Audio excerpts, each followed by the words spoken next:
કહેવત છે કે પાણી આવે તે પહેલાં પાળ બાંધવી, પરંતુ તે પાળ જો ભ્રષ્ટાચારની બાંધી હોય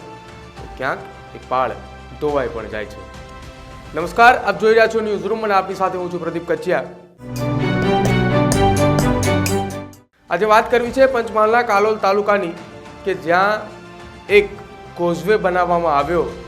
અને કોઝવેની અંદર એટલો ભ્રષ્ટાચાર થયો કે રાજ્યની અંદર જે 3 દિવસ આફતી સંકટ આવ્યું હતું તે સંકટ દરમિયાન એ કોઝવે ધોવાઈ ચૂક્યો, કોઝવેની અંદર ગાબડું પડ્યું અને તેમ છતાંય એ નિંભર તંત્ર કે અધિકારીઓ એ કોઝવે ઉપર ગાબડું પડ્યું તો ન તો ત્યાં મુલાકાત માટે આવ્યા અને ન તો એ કોઝવેને બંધ કર્યો। આ અધિકારીઓના કારણે એક 17 વર્ષીય યુવકનો જીવ ગયો છે। કાલોલના આ ગામની જે વાત થઈ રહી છે તે ગામમાં ગઈકાલે મોડી સાંજે એક 17 વર્ષીય યુવકનો જીવ ગયો છે। ભ્રષ્ટાચાર એ હદ સુધી વધી ગયો હતો કે જ્યારે આ બ્રિજ પર ગાબડું પડ્યું, આ કોઝવે પર ગાબડું પડ્યું ત્યારે માત્ર ત્યાં કોઈ અધિકારીઓ આંટા ફેરા તો ઠીક છે, પરંતુ ગાબડું પડ્યા બાદ એ કોઝવેને બંધ પણ નહોતો કરાયો કેમ કે ગામ લોકોની પાસે અવરજવરનો માત્ર એક રસ્તો હતો અને આ જે યુવક હતો કે જેને 2 દિવસ પહેલા અહીંયા ગાબડું પડ્યું છે તેની જાણ પણ નહોતી અને ધોરણ 12 ની અંદર અભ્યાસ કરતા સમૃદ્ધિન નામના વ્યક્તિની ગઈકાલે એક્ટિવા લઈને ત્યાંથી જતો હતો અને આ ગાબડું પડ્યું અને ગાબડાની અંદર તેની એક્ટિવા સાથે તણાઈ ગયો હતો। લગભગ 5 થી 6 કલાકની મહેનત બાદ યુવકની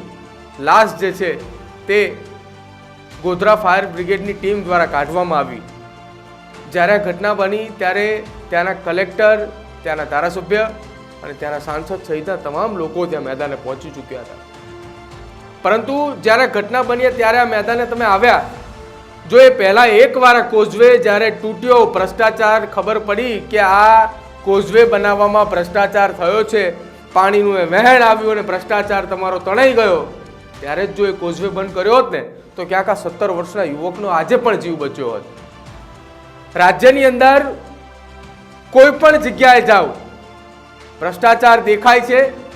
નિંભર તંત્ર સૂતું હોય છે એટલે જાગતું હોય છે, પરંતુ આંખો બંધ કરીને બેઠું હોય છે। જ્યારે એમને એમનો ફાયદો દેખાય છે ને ત્યારે એ જાગે છે, ત્યારે આંખો ખોલે છે, બાકી તો એ સૂતા જ રહે છે। રાજ્યની અંદર એક બાદ એક જગ્યા ઉપર આ નિંભર તંત્ર અને નિંભર અધિકારીઓના કારણે જીવ જઈ રહ્યા છે। જો તમને પણ લાગતું હોય